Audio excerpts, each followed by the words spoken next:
पत्रकार बांधवांचं हार्दिक स्वागत आहे। काल मंत्रिमंडळामध्ये पीक विम्याच्या संदर्भात अत्यंत चुकीचा निर्णय हा काल घेण्यात आला।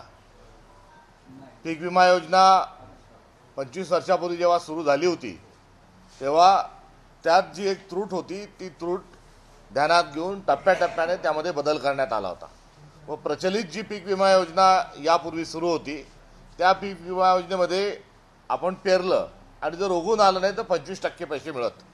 पुढे नैसर्गिक आपत्तीमध्ये अतिवृष्टी आली, पाऊस आला, पिकाचं नुकसान झालं, त्या टप्प्यावरही पैसे मिळत।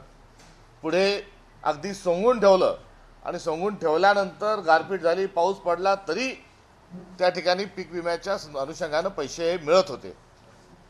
आता सरसकट हा सगळा जो पीक विम्यातला एक अत्यंत चांगला जी एक सुधारणा झाली होती, ज्या सुधारणेचा एक 25 वर्षाचा 2 टप्प्यांचा एक प्रवास होता, तो सगळा रद्दबदल ठरवला आणि पीक विमा योजनेला पुन्हा पालकमंदिरात हे बसवण्याचं काम हे फडणवीस सरकारने केलेलं आहे। हा फडणवीस पॅटर्न जो आहे हा समजण्याच्या पलीकडे आहे।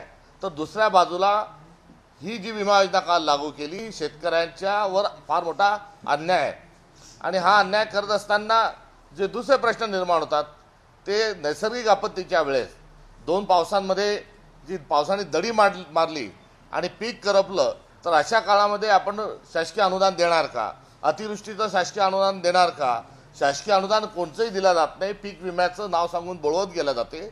आणि दुसरीकडे आता पुन्हा जो फरक जो केला आहे तो सगळा पेरणी झाल्यानंतर सर्व पीक खरीप हंगामाचं पूर्ण झाल्यानंतर हे कापणी प्रयोग करतील आणि कापणी प्रयोग झाल्यानंतर उंबरठा उत्पादन ठरवतील आणि उंबरठा उत्पादनानंतर शेतकऱ्याला पैसे द्यायचे का नाही द्यायचे हे ठरवलं जाईल।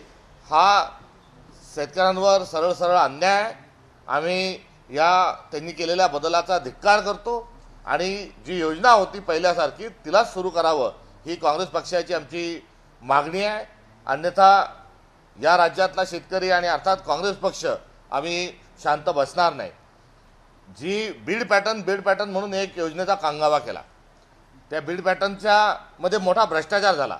ते भ्रष्टाचार जे करणारे ते मोकाट फिरतात आहे, सत्तेच्या आजूबाजूला फिरतात आहेत, मुख्यमंत्र्यांच्या आजूबाजूला फिरतात आहे। ज्या तात्कालीन कृषी मंत्र्यांच्या भागात झालं त्याच्यावर चुप्पी आहे। त्यातले जे चोर होते त्यांना एकीकडे संरक्षण देता आणि आपण थेट स्वरूपामध्ये शेतकऱ्याच्या तोंडातला जो घास आहे हा कुठेतरी आपण ओढून घेण्याचा प्रयत्न जो केलेला आहे त्याचा पुनश्च एकदा आम्ही धिक्कार करतो। त्यामुळे पहिला आणि आता यामध्ये योजनेमध्ये खूप मोठा एक अन्यायकारक अशा स्वरूपाचा बदल केलेला आहे। हे करत असताना तंत्रज्ञानाचा वापर, कारण गेल्या वर्षांमध्ये रिमोट सेन्सिंग सारखं आता तंत्रज्ञान आलं आहे, त्याच्यानुसार नुकसान किती झालं काय झालं आहे मॅपिंग होऊ शकतं। नुसतं टेक्नॉलॉजीवर न राहता पंचनाम्याच्या अनुषंगानं, फील्ड व्हिजिटच्या अनुषंगानं त्या ठिकाणी काम केलं गेलं पाहिजे। आणि ते करत असताना पहिली पीक विमा योजना जी होती ही शेतकरी न्याय होती। त्याच्या धुऱ्याच्या आत, त्याच्या बंधाऱ्याच्या आत, त्याच्या क्षेत्रफळात नुकसान झालं त्याची भरपाई मिळत होती, त्याकरता अर्ज देण्याची तरतूद होती, त्यामध्ये कॉल सेंटरची तरतूद होती। आता हे सर्व काढून टाकलं आणि 10 गावांचे क्लस्टर करून आता पीक कापणी करणार आहे आणि 10 गावातल्या 2 शेतांचा जो निर्णय तो 10 गावांच्या शेतकऱ्याला लादणार आहे। हे समजण्याच्या पलीकडे आहे। यामध्ये ताबडतोबीनं बदल करावा। एकीकडे मतं मागत असताना आपण सांगितलं की आम्ही शेतकऱ्यांना कर्जमुक्त करू, कर्जमाफी देऊ, ती कर्जमाफी तर दिली नाही। उलट 3 दिवस शिल्लक असताना 31 मार्चला अर्थमंत्री म्हणतात की कर्जमाफी वगैरे काही नाही, कर्ज भरून टाका। अरे मतं मागताना आपली एक भूमिका असते, नंतर दुसरी भूमिका असते। हा जो वेंधळटपणा आणि या शेतकऱ्यांच्या विरोधात जी या महायुतीची जी वाटचाल आहे ह्या वाटचालीचा वर आम्ही तीव्र संताप व्यक्त करतो। 1 रुपयामध्ये प्रीमियम काढून आपण पीक विमा योजना महाराष्ट्रामध्ये लागू केली होती आणि ती लागू करत असताना दरम्यानच्या काळात कृषी मंत्री जे आहेत यांनी शेतकऱ्याची तुलना थेट भिकाऱ्यांशी केली। 1 रुपये भिकारी येत नाही, मात्र आम्ही तुम्हाला पीक विमा देतो असं संतापजनक वक्तव्य करणाऱ्या कृषी मंत्र्यांनी काल तोंड उघडून त्या ठिकाणी शेतकऱ्यांची बाजू घ्यायला पाहिजे होती का? जेव्हापासून त्यांचं फ्लॅटचं प्रकरण आलं तेव्हापासून काही बोलायचंच नाही हे त्यांनी ठरवलं आहे का? कर्ज काढल्यानंतर शेतकरी साखरपुडे लग्न करतो असं म्हटल्यापासून त्यांच्या काही आता कोणत्या गोष्टी लक्षात राहत नाही किंवा तारतम्य राहिलं नाही की काय हे माहीत नाही. मात्र आता 1 रुपयाच्या ऐवजी हा 800, 900, 1000, कारण 2%, 1.5% जे काही सांगितलं जात आहे त्याच्यावरून असं दिसतंय की एकंदरीत विम्याकरता जी सुरक्षित केलेल्या रकमेच्या अनुषंगानं 2% आपल्याला रक्कम भरायची. याचा अर्थ काय होतोय की 1000च्या दरम्यान ही किंमत चालली आहे. त्यामुळे 1 रुपयामध्ये जो सुलभतेने, कारण 1 रुपयाचा अर्थ काय होता, 1 रुपयाचा हा टोकन मनी होता आणि आपण जेव्हा नैसर्गिक आपत्तीचे जे अनुदान होतं ते आपण सरकारने एकीकडे देणं बंद केलं होतं आणि त्यातून शेतकऱ्यांची संख्या वाढावी. 1 कोटीवरून आता शेतकरी हा पुढे सरकलेला आहे. 3 कोटीच्या आसपास त्याची संख्या गेली, ती अधिक पुढे ही जाण्याची आवश्यकता आहे. त्यामुळे शेतकऱ्याला विमाचं जे कवच आहे हे देणं आवश्यक होतं. मात्र हा अत्यंत चुकीचा निर्णय झाला आणि याचा सर्वात मोठा जो फटका आहे हा मराठवाड्याच्या आणि विदर्भाच्या कास्तकारांना याचा फटका मोठ्या प्रमाणावर बसणार आहे. कारण सर्वात जास्ती दुष्काळाचा किंवा पावसाच्या लहरीपणाचा फटका हा या भागाला बसत असतो. त्यामुळे या मराठवाडा आणि विदर्भावर हा विशेष अन्याय आहे. आणि एवढंच नाही तर नाशिक असेल, पश्चिम महाराष्ट्रातला भाग असेल, कोकण असेल, याही परिस्थितीतल्या शेतकऱ्यांवर हा अन्यायच आहे. मात्र सर्वात जास्ती जिथे संरक्षणाची गरज आहे तो मराठवाडा आहे, त्याच्या खालोखाल विदर्भ आहे. आणि या 2 भागांवर हा जो केलेला अन्याय, या अन्यायाच्या अनुषंगानं हा निर्णय ताबडतोबीनं पुढच्या कॅबिनेटमध्ये वापस घ्यावा. जे पीक विम्यामध्ये जे झालेला जो भ्रष्टाचार आहे, तो जो भ्रष्टाचार आहे त्यातल्या आरोपींना अटक करावं. आणि भ्रष्टाचार करणारे कोण होते तर पीक विम्यांची माणसं होती. पीक विमा कोणाची आहे, ते एक रिलायन्स आहे आणि एक HDFCच्या अनुषंगानं काहीतरी नाव असणारी एक कंपनी आहे. त्यामुळे रिलायन्सचे आणि या भाजप सरकारचे पहिलेच मधुर संबंध माहिती आहे. आणि 1 रुपयाचा नावावर प्रीमियम घेत असताना आपण जो पैसा दिलेला आहे तो 5000 कोटी दिला आहे का किती दिला त्याची आकडेवारी पण एकदा यावी. त्यामुळे किती सरकारने पैसे भरले, हे काही फुकट योजना नव्हती. यामध्ये सरकार पैसे देत होतं तर सरकारला आपण मायबाप म्हणतोच. त्यामुळे हा शेतकऱ्याच्या नावावर ही योजना जरी असली तरी थेट शासकीय अनुदान लाटण्याकरता या सरकारच्या धार्जिन्या कंपन्या ज्या होत्या यंदा यातून पैशाची उधळपट्टी याच्यावर केल्या गेलेली आहे की काय, हा एक मोठा संशय आहे. त्यामुळे आतापर्यंत पीक विम्याचे पैसे किती मिळाले आणि सरकारने प्रीमियम कोटी किती पैसे भरले हाही खुलासा ताबडतोबीनं मुख्यमंत्र्यांनी करावा. त्यामुळे या अत्यंत गंभीर प्रश्नावर आपण सर्वांनी सरकारला धारेवर धरावं, ही एक आपल्या सर्वांच्या माध्यमातून जनतेच्या, शेतकऱ्यांच्या प्रति आमचं एक विनम्र स्वरूपाचं एक आव्हान आहे. दुसरे, पोलीस विभागाचे प्रमुख जे आहेत हे जे रिटायर्ड झाले आणि फणसाळकर रिटायर झाल्यानंतर देवेंद्र भारती हे 6व्या 7व्या नंबरवर असणाऱ्या अधिकाऱ्यांना एक प्रमोशन दिलं गेलं. अहो संकेत काही असतात, काही नियम असतात, त्यांनाच पाहिलं तरी तुला गेलं. लाडका ठेकेदार योजना आपली आम्ही ऐकली होती, लाडका मंत्री योजना आपली ऐकली, लाडका आमदार योजना आपली ऐकली. आता लाडका अधिकारी म्हणून आता आपण सगळे निकष डावलून जे प्रमोशन देत आहात याचा अर्थ काय की कायदा सुव्यवस्थाशी यांना घेणं देणं नाही. यांच्या कॉलवर, यांच्या इशाऱ्यावर पोलीस विभागाने हे आता नाचलं पाहिजे, ही यामागची असणारं एक कारस्थान आहे. आणि हे जे संकेत जे पायमल्ली केल्या जात आहेत याचाही आम्ही निषेध करतो. यापूर्वी एक लाडक्या बहीण, लाडकी अधिकारी ज्या होत्या त्यांनी विरोधी पक्षातल्या लोकांचे फोन टॅप केले होते, कोणाला गब्बर सिंग म्हणून केले होते तर कोणाचं अजून काय म्हणून केलं होतं. आणि त्यांनी बेकायदेशीर स्वरूपामध्ये फोन टॅपिंग केलं. म्हणून हे सरकार आल्यानंतर, देवेंद्र फडणवीस मुख्यमंत्री झाल्यानंतर त्यांनाही एक प्रमोशन दिलं होतं. आणि त्याचा परिणाम काय झाला ते रश्मी शुक्ला प्रकरण आपल्याला सगळ्यांना माहिती आहे. त्याचा परिणाम हा झाला की सरसकट महाराष्ट्रात अवैध व्यवसाय जे आहे ते मोठ्या प्रमाणावर सुरू आहे. वरली मटका असेल, दारू असेल, गांजा असेल, DMR, MDR काय काय त्या गोळ्या ज्या आहेत त्या असतील. त्यामुळे एकंदरीत कायदा सुव्यवस्थेचाही मोठा प्रश्न निर्माण झाला आहे. आणि हा कायदा व्यवस्थेचा निर्माण झालेला जो प्रश्न आहे, पोलीस विभाग हा कायद्याचं, निकषाचं आणि जे काही संकेत आहे त्याची पायमल्ली ते त्या ठिकाणी करत आहे. त्यामुळे ही देखील बाब अत्यंत गंभीर असल्याचा बाबत आम्ही या अनुषंगाने देखील सरकारच्या या कारभाराच्या संदर्भामध्ये आम्ही नाराजी आणि आम्ही धिक्कार आमचा व्यक्त करतो. तिसरा विषय, जे विखे पाटील साहेब आहेत यांनी जे कर्ज प्रकरणामध्ये शेतकऱ्यांच्या नावावर कर्ज घेतलं, मात्र थेट कारखान्यात टाकलं आणि शेतकऱ्यांना जे कर्जमाफी झाली त्याचा लाभही हा कारखान्याला गेल्याच्या संदर्भामध्ये सुप्रीम कोर्टाने विखे पाटील साहेबांवर गुन्हे दाखल करण्याच्या अनुषंगानं आता निर्देश दिले आहेत. या संदर्भामध्ये त्यांचा राजीनामा घेणार आहात का, आपण एक आमचा एक या अनुषंगाने एक प्रश्न आहे. त्यामुळे या तातडीच्या या ज्या घडामोडी आहेत त्याच्या अनुषंगानं आज औरंगाबाद नांदेड नाशिकवरून जात असताना या तातडीची बाब असल्यामुळे विशेष करून आपल्या सर्वांच्या साक्षीनं हे प्रश्न महाराष्ट्राच्या जनतेसमोर आणि सरकारच्या समोर उपस्थित करण्याचा एक संधी आणि योग आला, हेही या ठिकाणी मी विनम्रतेने नमूद करू इच्छितो. धन्यवाद.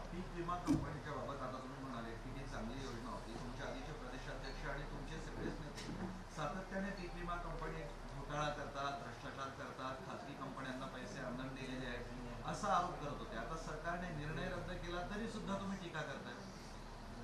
पीक विमा योजना ही फुलप्रूफ नव्हती हे मान्य आहे आणि मी आपल्याला सांगत असताना सांगितलं की गेल्या 25 वर्षात त्याच्यात सुधारणा होत आल्या होत्या आणि अजूनही त्याच्यामध्ये सुधारणा करण्याची खूप मोठी आवश्यकता आहे. आणि सुधारणा करण्याची आवश्यकता जी आहे, अधिकारी चुकीचे वागत असतील त्याच ठिकाणी जरूर सुधारणा झाली पाहिजे. जे कास्तकारांचे सेवा केंद्र होते त्या ठिकाणी जो गोंधळ होत होता तो दुरुस्त करायला पाहिजे. पीक विमा कंपनीचे जे एजंट आहेत ते शेतकऱ्यांची फसवणूक करत होते, स्वतः त्यामधला मनीला लाटत होते, हेही सत्य आहे. त्यामुळे ती काही फुलप्रूफ असल्याच्या अनुषंगानं काही आमचं विधान नाही. त्याही योजनेमध्ये भ्रष्टाचार होताच आणि त्या भ्रष्टाचारांना पाठीशी घातल्या गेलं. हा जो यापूर्वीचा जो आमचा आरोप होता त्या आरोपावर मी देखील ठाम आहे, ज्याचा उल्लेख मी माझ्या निवेदनामध्ये केला होता. मात्र मुद्दा हा आहे की आपण प्रगतीच्या अनुषंगानं आता एक योजना अजून चांगली करण्यासाठी गेलं असताना ते सगळं मोडून दिलं आणि थेट 2 टप आधी आपण पीक कापणी प्रयोगावर जे चाललात तेही सर्कल वाईज मंडल वाईजवर चाललात. हा जो घेतलेला जो युटर्न आहे आणि पुन्हा बालक मंदिरामध्ये योजना बसवण्याचा घाट, हा देवेंद्र फडणवीस पॅटर्न जो करतोय त्या पॅटर्नच्या अनुषंगानं आमचा विरोध आहे. पहिल्या योजनेमध्येही बदल होणं आवश्यक आहे आणि ते बदल होत असताना शेतकऱ्यांना त्याचा लाभ मिळाला जात नाही. नुसत्या पालकमंत्री जे वेगवेगळ्या जिल्ह्याचे असतील त्यांनी पीक विम्याचे आकडे जाहीर करतात, ते शेतकऱ्यांचे आकडे जाहीर करत नाही. त्यामुळे पहिल्याही योजनेमध्ये जे काही दोष होते ते दोष आपल्या ठिकाणी होते, मात्र त्या दोषांना पांघरून घालण्याकरता आणि त्या दोषापासून आता पळण्याकरता थेट शेतकऱ्याच्या तोंडातला जो घास आहे तो हे सरकार का ओढतंय आणि त्याला जे सुरक्षा कवच प्रदान केलं पाहिजे ते सुरक्षा कवच का काढून घेतलं जाते, हा नव्याने प्रश्न आम्ही उपस्थित करतो आहोत. फडणवीसांनी आता एक ट्विट केलंय की आम्ही 100 दिवस खूप चांगलं काम केलंय आणि उद्या त्यांची ती गुणपत्रिका जाहीर करणार आहे की त्यांनी किती उत्तम काम केलंय. ते तुम्ही कसं बघता? त्यांची गुणपत्रिका जाहीर होत राहील, मात्र कालच तो त्यांनी जो अवगुण दाखवून दिला, शेतकऱ्याच्या हिताच्या अनुषंगानं त्यांनी जी वाट अडवलेली आहे ती त्या संदर्भामध्ये पहिले त्यांनी या योजनेमध्ये असं का त्यांनी घुमजाव केला आणि हा शेतकऱ्यांच्या विरोधातला निर्णय का घेतला याचं उत्तर पहिले द्यावं. तुमच्या दृष्टीने कसं या सरकार ह्या 100 दिवसांमध्ये महाराष्ट्राला वेगवेगळे शब्द मिळाले.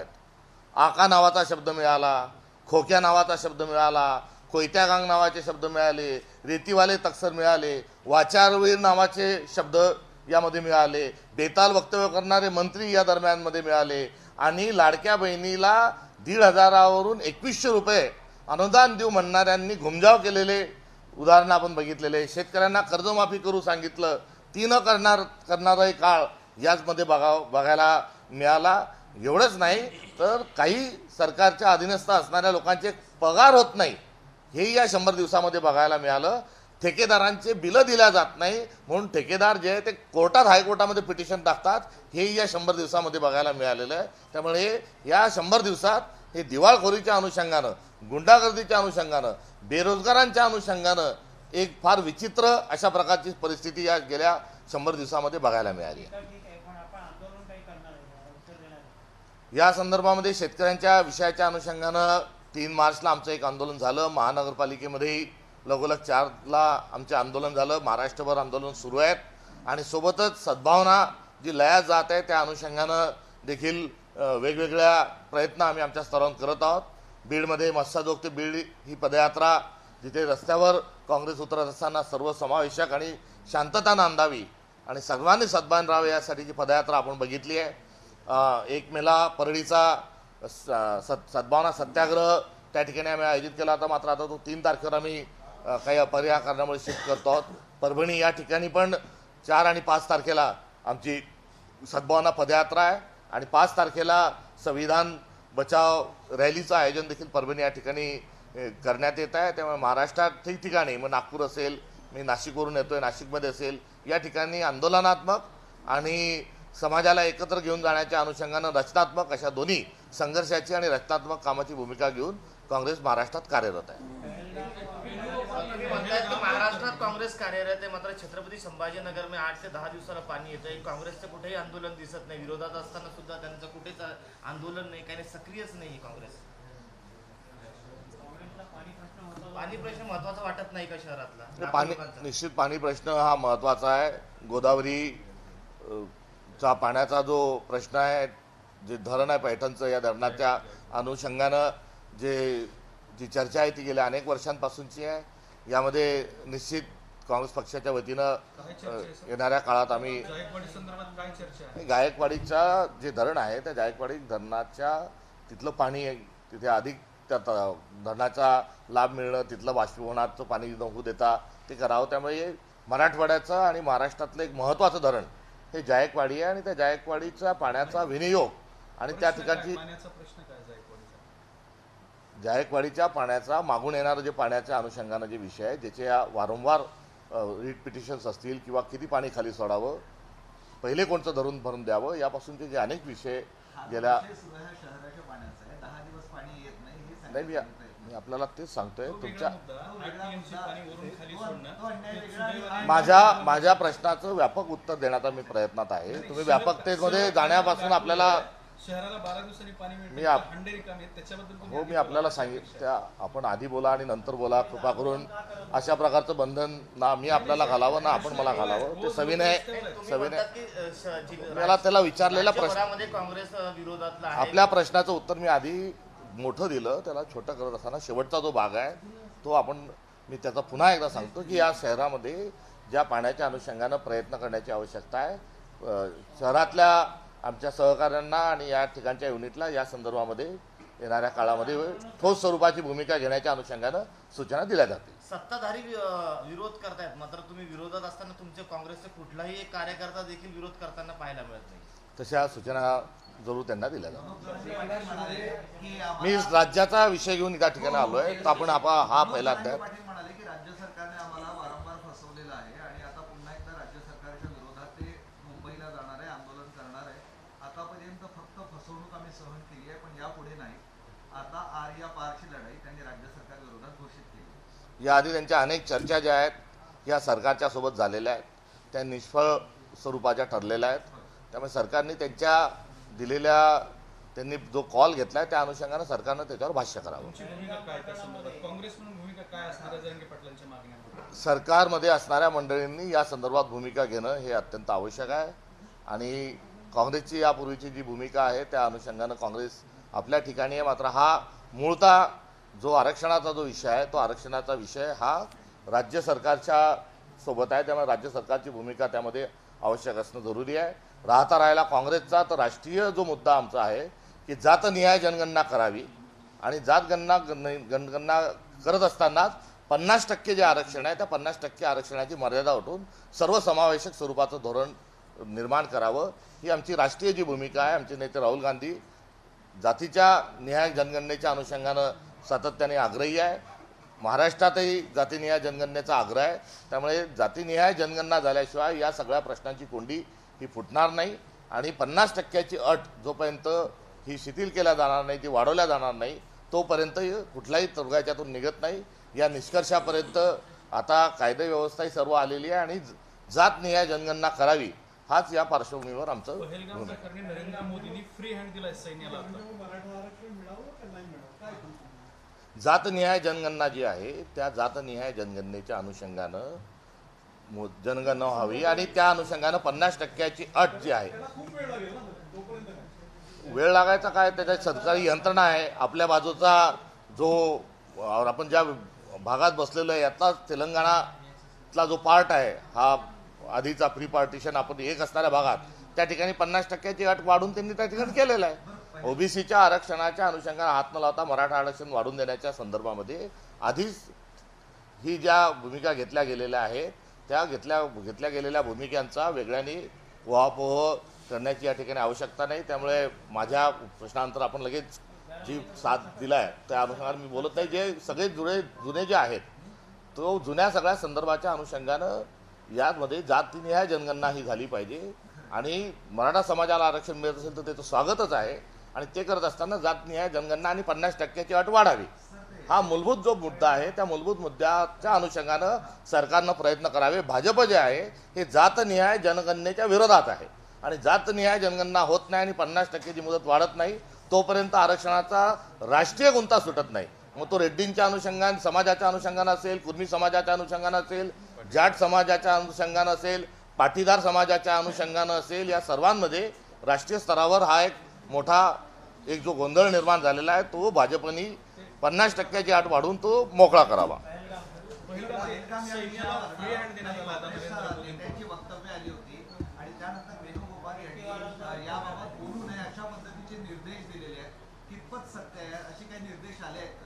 निर्देशाचा यामध्ये कुठलाही प्रकारचा विषय नाही. यामध्ये CWC काँग्रेस कार्यसमितीने या संदर्भामध्ये जो निर्णय घेतलेला आहे तो निर्णय हा पक्ष म्हणून घेतलेला आहे आणि पक्षाची जी अधिकृत भूमिका आहे ती पक्ष या अत्यंत कठीण परिस्थितीत सरकारच्या पाठीशी आहे आणि सरकारने यामध्ये संरक्षणाच्या आणि सातत्याने दहशतवादी जे हल्ले आपल्यावर होतात त्या अनुषंगानं त्यांनी पावलं उचलावीत आणि त्यांना योग्य वाटेल ते करावं. हा झालेला जो निर्णय आहे तो कार्यकर्त्या नात्यानं सर्वांवर तो बंधनकारक आहे. त्यामुळे याआधी जे जयराम रमेशजी आहे यांनी देखील ती भूमिका काय सांगितली आहे आणि मधात काही इतर नेत्यांनी वक्तव्य जी केली ती त्यांची व्यक्तिगत मतं आहेत असं देखील पक्षाच्या वतीनं अधोरेखित केलेलं आहे. काँग्रेस वर्किंग कमिटीची जी भूमिका आहे ती भूमिका ही काँग्रेस पक्षाची भूमिका आहे. नरेंद्र मोदी आणि भागवत एकनाथ शिंदे मुख्यमंत्री असताना त्यांनी जी योजना सुरू केली होती शेतकरी भवन ती आता फडणवीसांनी रद्द केलेली आहे. तर कुठेतरी फडणवीस एकनाथ शिंदे वादाची पुन्हा चर्चा. निश्चित हे वाद आहे. गँग ऑफ ट्रिपल इंजिन सरकार आहे त्यामुळे पालकमंत्री पदासारखा एक सामान्य निर्णय असो का कोणी भाषण करावं कोणी करू नये इथपर्यंतचा विषय असो या गँग ऑफ ट्रिपल सरकार इंजिनमध्ये ही धुसफूस जी आहे ही दुर्दैवाने बघावं लागत आहे. हे महाराष्ट्राचं दुर्भाग्य आहे. नरेंद्र मोदी आणि मोहन भागवत यांच्यात पहलगाम प्रकरणी किंवा पाकिस्तानचा जो तणाव निर्माण झाला त्या संदर्भात 1.5 तास बैठक झाली. मला त्या संदर्भात काही कल्पना नाही. मात्र पंतप्रधान हा देशाचा आहे आणि देशाच्या पंतप्रधानांनी आपलं संपूर्णतः उत्तरदायित्व या ठिकाणी पूर्ण करत असताना काँग्रेस पक्ष राष्ट्रीय भूमिकेतून त्यांच्यासोबत आहे. 2-4 दिवसात युद्ध उद्भवू शकतं अशी परिस्थिती किंवा तशी वक्तव्य समोर यायला लागली. मी सुरक्षा तज्ज्ञ नाही आणि राष्ट्र म्हणून आपण या विषयाच्या अनुषंगानं एकसंघ स्वरूपात सर्व लोकांनी गेलो पाहिजे. सर्व पक्षाच्या जाती धर्माच्या ही काँग्रेस पक्षाची भूमिका आहे. सैन्यांना फ्री हँड देण्यात आलेला आहे बैठकीमध्ये. त्या बैठकीमध्ये जी चर्चा झाली त्याच्या बातम्या पेपरमध्ये येत आहे. सरकारचं काम या सुरक्षिततेच्या मुद्द्याच्या अनुषंगानं करू दिलं पाहिजे ही माझी व्यक्तिगत भूमिका आहे. वडेट्टीवारांनी केलेल्या वक्तव्याचा खुलासा त्यांनी केलेला आहे आणि त्या खुलासासोबतच त्यांचं जे आहे ते ट्विस्ट करून जे वक्तव्य केल्याच्या संदर्भात त्यांनी आपली भूमिका यापूर्वीच मांडलेली आहे. अजित पवार शरद पवार एकत्र येणार अशी चर्चा आहे. तसं जर झालं तर महाविकास आघाडीला धक्का पोहोचेल. आता खिचडी ज्या आहेत त्या बऱ्याच पक्षात आहेत. तो सगळे तुर्तासचा काही विषय नाही.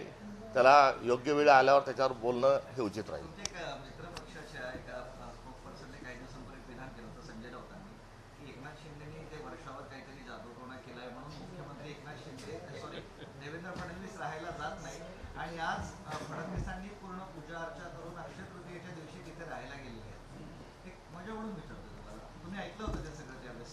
आता पेपर संपल्यामुळे काय आज 3:30 मुहूर्तातला एक मुहूर्त असल्यामुळे याबद्दल मी काही बोलणं योग्य राहणार नाही. अंधश्रद्धा निर्मूलनाचा जो कायदा जो महाराष्ट्राचा जो तयार झाला आहे त्याच्या ड्राफ्टिंग कमिटीमध्येच मी सदस्य म्हणून होतो. त्याच्या फ्रेममध्ये जर बसत असतील तर झाला पाहिजे.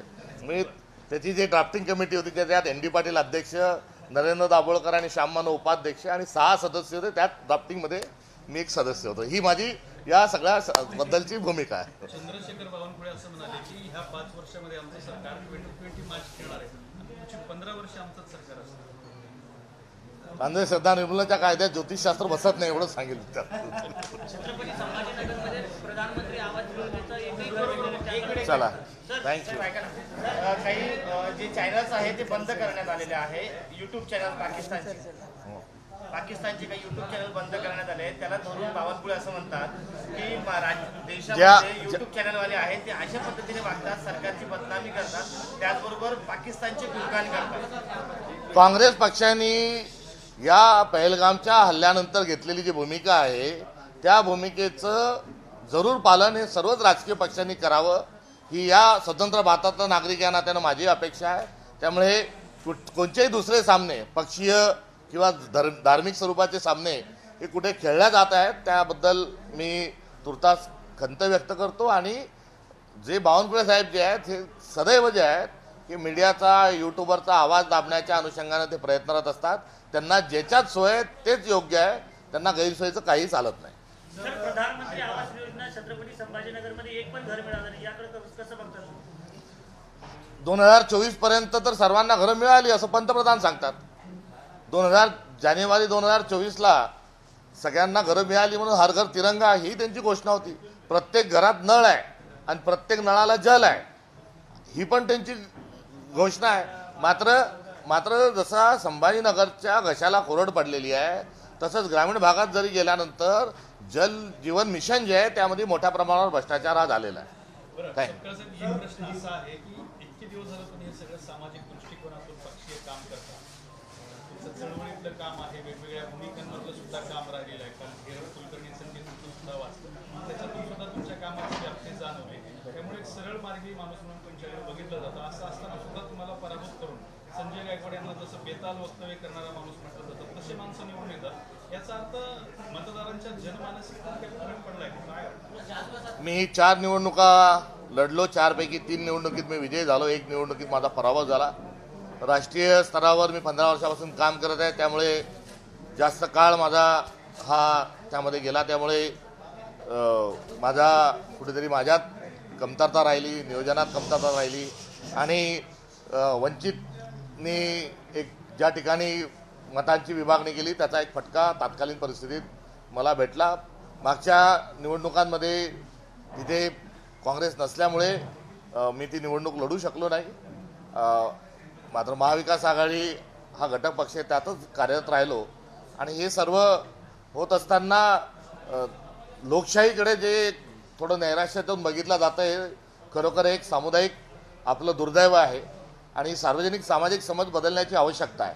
त्यामुळे आता नागरिक आहे म्हणून मतदार आहोत, आता केवळ मतदार म्हणून आपला जो वावर आहे भारतीय म्हणून याचा पुनर्विचार आपण सर्वांनी केला पाहिजे. हे या निमित्ताने एक सामाजिक कार्यकर्ता आपण जो प्रश्न विचारला त्याचा अनुषंगाने मला एवढंच सांगावं असं वाटतं की नागरिक म्हणून आपण जर राहिलो तर जात पात धर्म पैसा माझ्याशी असणारे संबंध हे न बघता आपल्याला एक मोठी भूमिका स्वीकारता येईल. मात्र या भूमिकेपासून आता पोलरायझेशन जे आहे हे मोठ्या प्रमाणावर बघायला मिळत आहे. सद्भावनेचा ऱ्हास झालेला आपल्याला बघायला मिळतोय. जिथे किराणा दुकानात आपल्याच जातीच्या माणसाकडून दुकानातून किराणा इथपर्यंत समाज जर आपला दुर्दैवाने आपण नेऊन ठेवला असेल तर या समाजाकडून आता कशा अपेक्षा आपण व्यक्त करा हा एक लाख मोलाचा प्रश्न आहे. मात्र परिस्थिती निराशजनक नाही. आपल्याला जो शाहू फुले आंबेडकरांचा वारसा लाभला आहे, वारकरी संप्रदायाचा आध्यात्मिक वारसा लाभला आहे, गाडगे महाराजांचा तुकडोजी महाराजांचा लागला आहे. यातून सद्भावना वृद्धिंगत करणं हे कर्मप्राप्त आहे. आणि सद्भावना एकदा वृद्धिंगत झाल्यानंतर मनभेद असतील मात्र मतभेद राहणार नाही. ही जी भूमिका आहे ही भूमिका आपल्याला सगळ्यांना बघायला मिळेल. आता मतांची भिन्नतापेक्षा मनांची जी भिन्नता आहे यावर जो दुर्दैवाने एक मोठा बाका प्रसंग जो आला आहे यातून लवकरात लवकर आपण सगळ्यांनी बाहेर निघलं पाहिजे एवढंच आव्हान या निमित्ताने. शरद पवार यांनाच निमंत्रण नाही, ज्येष्ठ नेते आहेत, त्या नेत्यांची त्यांच्यासमोर जाण्याची हिंमत नाही की वेगळं राजकारण यामध्ये आहे. मला काय वाटतं कोणाचा सत्कार आहे? माजी मुख्यमंत्री आहेत त्यांचा सत्कार राष्ट्रवादीकडून होता अजित पवार यांच्या गटाकडून, मात्र शरद पवारांनाच निमंत्रण नाही. आता ज्यांच्याशिवाय महाराष्ट्राचा इतिहास पूर्ण होऊ शकत नाही. महाराष्ट्राच्या इतिहासामध्ये अनेक जाज्वल्य मोठे मोठे नेते झाले आहेत आणि या सर्व नेत्यांचा आपला इतिहास आहे, आपला वारसा आहे. त्यामध्ये पक्ष बाजूला ठेवून आपण नेतृत्वाकडे बघावं, हा मराठी बाणा आहे आणि हाच महाराष्ट्र धर्म आहे. आणि त्याच महाराष्ट्र धर्माचं जर पालन होत नसेल तर याबद्दल खंतच व्यक्त करू शकेल. एबीपी माझा, उघडा डोळे बघा नीट.